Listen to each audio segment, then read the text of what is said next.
Hello, everyone. Welcome to the Community Howl Nights, the Waterwolf talk show that happens every Saturday. I'm Amarok, the co-host. Sadly, Linux couldn't make it, so it's just going to be me and my pals today. Today, we're going to be talking about the post-convention FWA thoughts. So, last time we talked about the ongoing events of FWA. Today, we're going to talk about what it was like being at FWA and the after portion of FWA. We'll first begin by talking about Krimis's experience. He's a volunteer at FWA. I'll go ahead and let him introduce himself. So yes, I'm Crinisus. I was at FWA for the entire weekend. I actually decided to show up a day early. Just figure out Atlanta and see what it was like. This was my first convention that I went to. So I had a fun experience. Met a whole bunch of people that I knew. There were some new faces. Yes, Mom? Sawyer, you're going to drive me insane. What? There were some new faces that I got to see.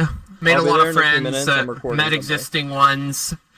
About halfway through the convention, probably about on, I think it was Saturday, I was called upon to help with some volunteering to see if, and I happily helped along with the AV team. So, had a lot of fun there. General, all around good experience. There were some bad things that happened, but that was, it's kind of to be expected to have some negative events happen. Nothing that directly affected me or anyone that I know. However, it is good to note that some things did happen. Yeah, and I thank you for keeping an honest opinion. Here at Waterwolf, we're a community that's built on within the community. We love criticism. We don't ask you to be biased towards a specific opinion. So here, where everyone is free to share their own thoughts. So, going on to it, what would you tell future attendees of FWA? I would definitely tell them, if you can avoid it, don't take the elevators if you're just going up like one floor, please.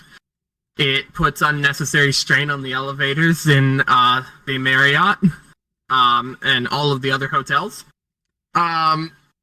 Also, do yourselves a favor, and if you want to actually get into panels or specific events, definitely show up a little bit early. If you're a sponsor, use the priority lines. If you're not, you might want to show up to a line probably about 30 minutes early, just so you're not the last person in. Dealer's Den. Dealer's Den line fills up very quickly. I had priority access, so I was able to enter the Dealer's Den a half hour early. However, when I showed up a half hour early on opening day, Dealer's Den line was already going into 3 other rooms. Get there early, people. Get there early. Yes, very much so. I can definitely tell you, also bring very good shoes if your feet will be hurting. So. Yeah, I've heard a lot about the stuff that has happened at FWA, and one thing I gotta tell you, and you've heard this from me too, is always prepare your traveling almost a year in advance, because you don't know if your carpool buddy's gonna pull out on you. You don't know if your plane's gonna get canceled. Personally, treat it like a cruise. Fly in the day before the convention, and this is true with ships. Fly in the day before. This is so, like, if there's any other delays, cancellations, travel hiccups, you are prepared and you have alternatives. You always got to be prepared for that. Things happen. It's crazy out there. And also, take showers and take care of yourself. You do not need to show up like in a con, smelling like a skunk or smelling like God knows what, because you do not decide to take a shower. Please, practice good oral hygiene. Especially if you're going to like the midnight festival. If you know, you know. Yes. Yes. Moonlight was an 18+ event. Overall, not a bad event at all. Not my thing, but hey, I helped set up the stage for that. So I'm not judging. but like I would be steering clear of that because I bet that would attract probably the most smelliest of people. It actually wasn't that bad. Actually, the worst part about it was how hot the room was. Ooh. At the beginning when we were setting up, it was ice cold. I go and take I get out of there and go to one of the other levels, and then come back down, and it's probably like a good 90 degrees in that room. Yeah, it's funny how Stitcher DJ'd for that, and I'm like, that's something Stitcher would do. The other thing that I'd like to add is, if you're going to go to if you your microphone went out there. I lost my train of thought. I'm sorry. We were talking about like people smelling and the Moonlight Festival. Oh yes. If you're trying to stick with some friends that don't always go out on your own. You'll hear these probably mentioned by a lot of people, but definitely especially at night, if you're walking back to your hotel, say you're not in the main hotel block, take someone with you, or have something with you, or some kind of methods to protect yourself, per se. Yeah, I know you're referring to the incident that we're not going to name here because of that graphic detail, but I'm not actually referring to that incident. You're not? I'm just referring to sketchy nature of walking around at 3 a.m. But yes, that event that we are not going to go into here. Yes. Yeah, it's just the whole Atlanta's a big city. There's a lot of sketchy stuff. I will say this though, you can't necessarily blame the convention for something they were not aware of, or something they couldn't have possibly predicted. I'm gonna go ahead and address all the Twitter drama. Guys, they had nothing to do with that. There was nothing they could have done about that. I mean, unfortunately, as I've seen in the last couple of years in this community, is we have an extremely bad drug problem. And there's a lot of people that do not exercise any form of ambition or a way to prevent themselves from constantly taking that amount of drugs. Like, it's just the way it is. And honestly, there's a festival that I really love called Lost Lands. And Lost Lands actually requires you to go through a security checkpoint and a drug sniffer dog and then another security checkpoint.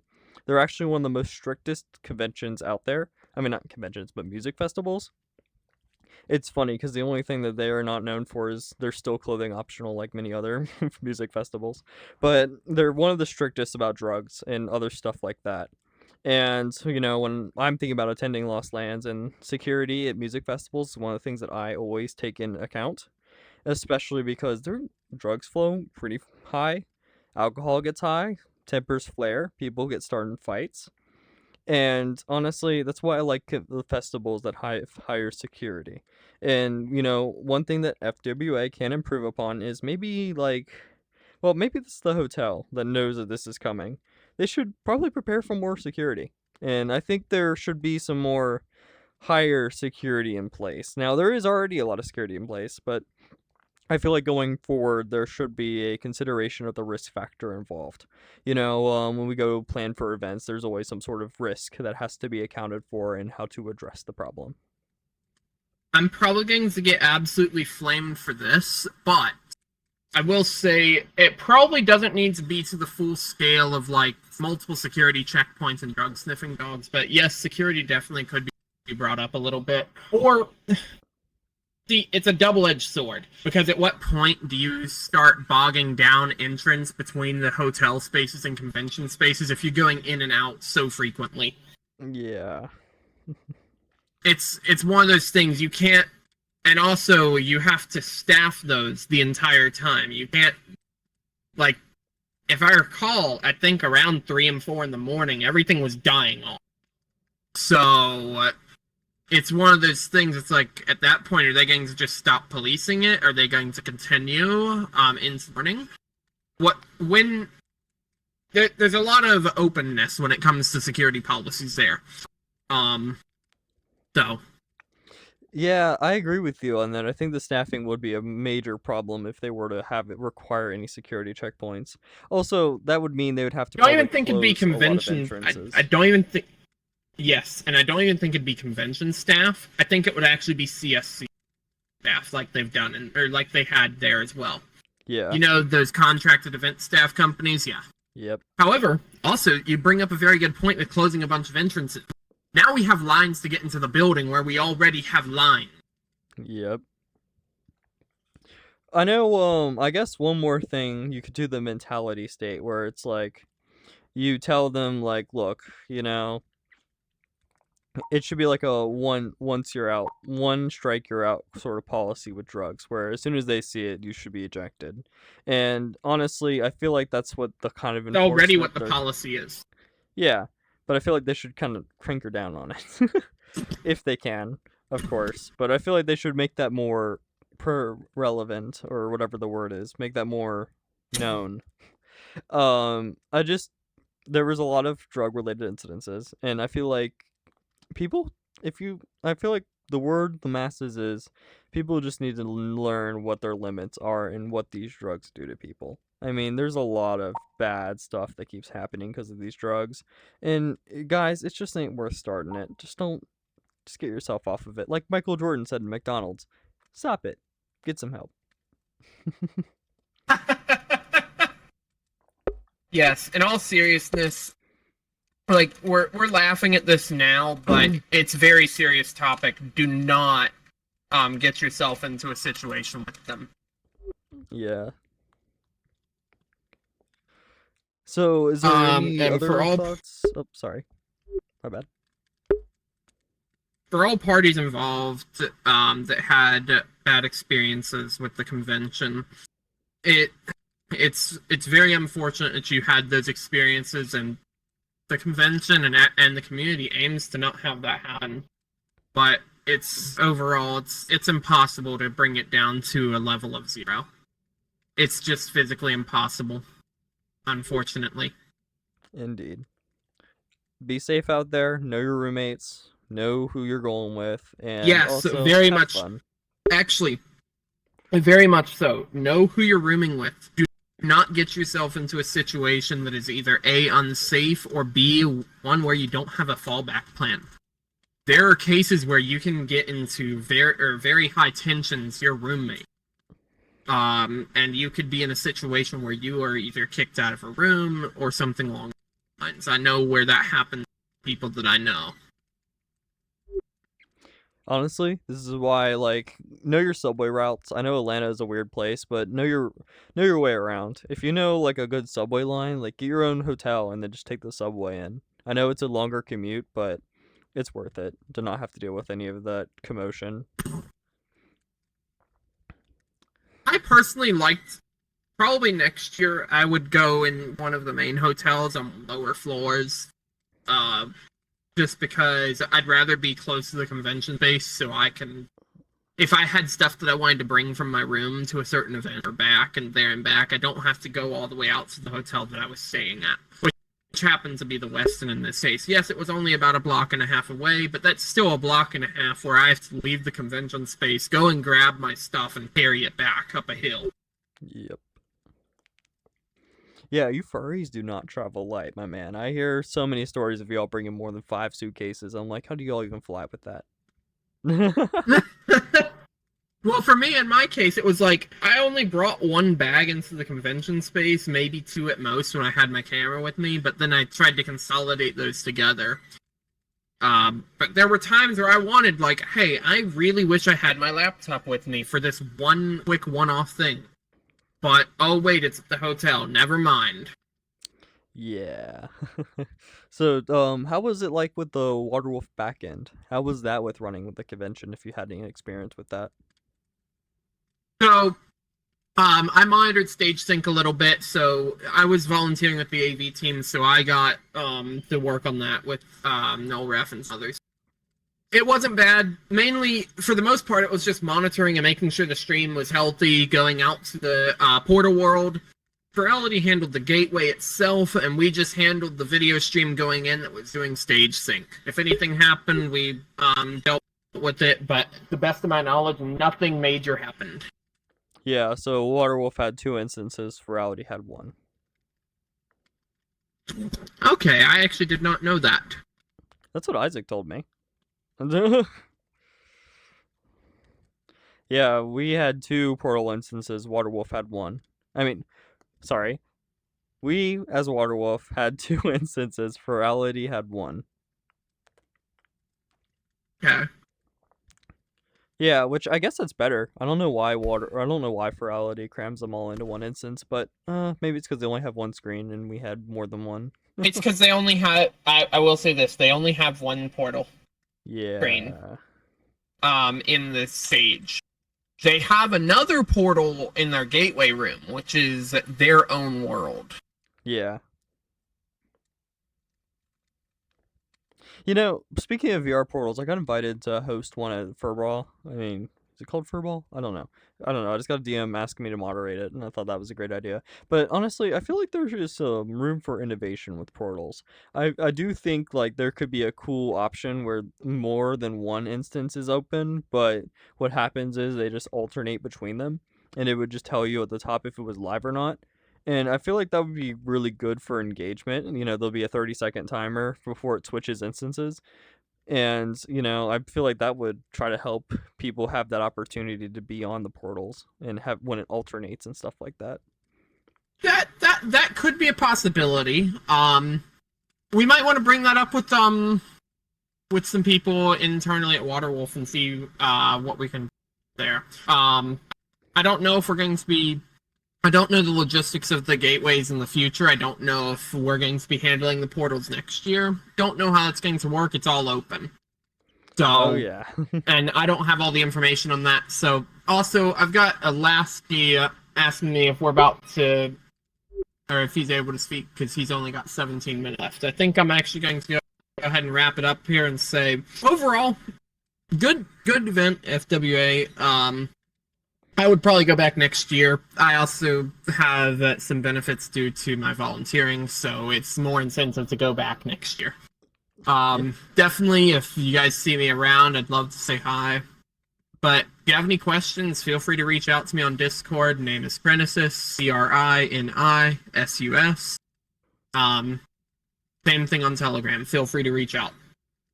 Yeah, well, thank you, Crinus. We thank you for coming and speaking with us. You're welcome to stop by anytime you want to add any extra details about your life at Waterwolf and this amazing community. We hope you have a great night. I might do that next week. How often do you guys do these? Every Saturday. Awesome. All right. Well, I'm gonna go ahead and head out, and you guys have yourselves a wonderful night. You too. Have a great night. Bye-bye. Bye-bye. All right, Alasky, you wanted to speak? Let's go. Yeah, man. What did you say? Yeah. Well, everyone, this is Alasky. He wanted to have some words with the camera, so knock yourself out. Hello there. I don't really have much to say myself. Well, you went I guess to if you have some FWA. questions, I could probably answer them. Oh, yeah. Well, you went to FWA. How was it? Well, how would you describe your experience compared to what Crinus said? I liked it. It was fun. Setup was pretty good. Certain areas were not set up too well compared to others, but it's all traffic based. I know the dealers then had like big problems. Yeah, I heard that. It was very clogged up there. You know, my personal opinion, based off when I went to like the Cincinnati Comic-Con, which is our biggest convention that we have, because actually, random fun fact, all the conventions at Cincinnati, Ohio, ended somewhere around 2020. I think the pandemic killed them all, but we do not have any FurCons anymore. Like, all of them are dead. And one of the interesting thing is, our biggest thing is Comic-Con, and the way they have it set up is it's back and forth, back and forth, back and forth, back and forth. So honestly, I feel like that whole system should be reworked a bit. I feel like it should be like a snake, where it's you enter one way and you swerve around like a walking attraction, just going down, down, down, down, Yeah, I until it thought leads you about to an that. exit. I thought that would have been a good idea. I think they should definitely implement that next year. When I filled out their little survey, I definitely put that as one of my little gripes I had with it. Because there's this one booth, shit, I forgot what it was, but it was a popular one that had techwear stuff. Oh my god, the line for that was like 15 minutes, 20 minutes. Oof. Yeah, it like wrapped all the way around the booth, and they had like a dedicated person telling people where to go. It's crazy. Yeah, I feel like at that point they're gonna have to start capping capacity at FWA because I don't think they have a capacity. Yeah, they should. Kind of suck though, because it would almost always be full, and then the line for that would be ludicrous. Like, Yeah, fucking because crazy, like, but you know. I feel like there should be a registration cap where it's like every other year you're allowed to go to FWA. So like you know how you have those like constant returners that go every year. I feel like they should be limited to every other year. I think I don't really agree with that. I think you should be able to go to every con as many times as you want, but I think a cap on sales, door sales, would be good. Like pre-registration, like online registration should have a cap, and then in-person door sales should have a cap, just in case someone wants to wait in line to be there if they couldn't register online, or maybe set a date earlier before the con, because I'm pretty sure you can register online all the way up until the event, and I possibly believe it opened even during the event. I don't know. Yeah, I believe it opened during the closing ceremonies of last weekend. Yeah. So I guess that's so you know. I don't think they were expecting as many people as they got. Yeah, they certainly got a lot of people this time, and a lot of them were probably from VRChat switching over. Like, hey, this is my first con, I can make it to this. It was my first con in maybe 6 years, so. Yeah, that's pretty good because at least with the online registration, you know, it gives people a chance of, hey, if you're really gonna go, you gotta get there early, you gotta get there, and you gotta make sure you get your tickets and stuff like that. And you know, as I said with Cremis, you know, get there early, get there early, get there early. Yeah, for sure. Is there anything else you would like to see improved upon, or was there any like highlights of your experience? I like Virality Portal. The Virality team did a really good job at setting that up. It was also the coldest room in the fucking hotel, from what I know. It was chilly in there. I liked it. It was a nice little spot to hang out. This is gonna sound random. Yeah, this is gonna sound random, but what is up with the air conditioning? Because Cremis just said the same thing, but the opposite, where it was so hot in some of their rooms. Yeah. I think because of the fire that they had, I'm pretty sure they had ventilation going outside. I don't think they had much ventilation going in the building. I could be wrong. I don't know. Or maybe they just didn't have the AC turned on at all. It was very hot in the atrium. Well, not in the atrium, but like in the atrium area. Like if you're under a terrace, it's hot. If you're in the middle, it's okay, but it's still not great. But the elevator area was very hot. The escalators were like a sauna. I stairwell most of the time.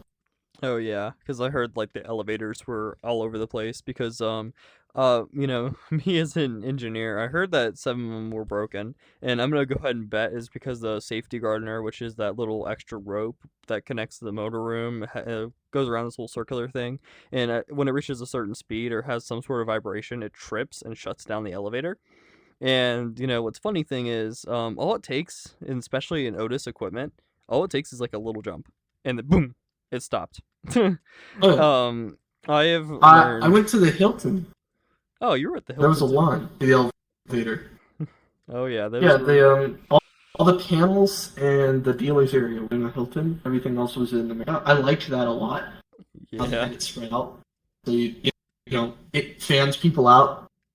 The walkway, it wasn't bad.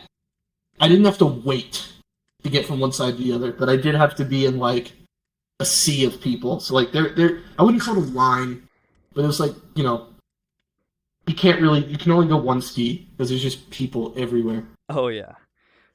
That was probably the most well-trafficked area. Like, it was the most people were there, but it was also like a two-way only thing. So there was no bunching up or anything like that. Great. Yeah, But the elevators in the Hilton, there was only one that shit. was working, as far as I know. Yeah, so we see this a lot of people were tourist lined up. destinations. Crazy. I wanted to go downstairs because I was trying to find an ATM, and I could not. And then I saw a bunch of people holding open one of the like emergency stairwell doors, and it was like the tiniest little stairwell ever, and there was like people in there. Oh yeah, it's insanity. Like when I was a travel person, I stayed at the shores of Panama, and they went from TKE to Oracle Equipment, which is a generic brand, and they had outages almost like every 5 minutes. Like the mechanic there just couldn't get a break. And we see a lot of tourist destinations, and you'll see stickers in specific elevators that will specifically tell you if you jump, it will cause the system to shut down. And we see this a lot at conventions where it does shut down, and this is because of people either entering them or being a bit too rough or overfilling them. At Calhoun, we had TKE equipment, and they only had a capacity of 10 people, and you could probably fit 12 people in there. And as soon as you hit that 10-person mark, boom, thing would shut down.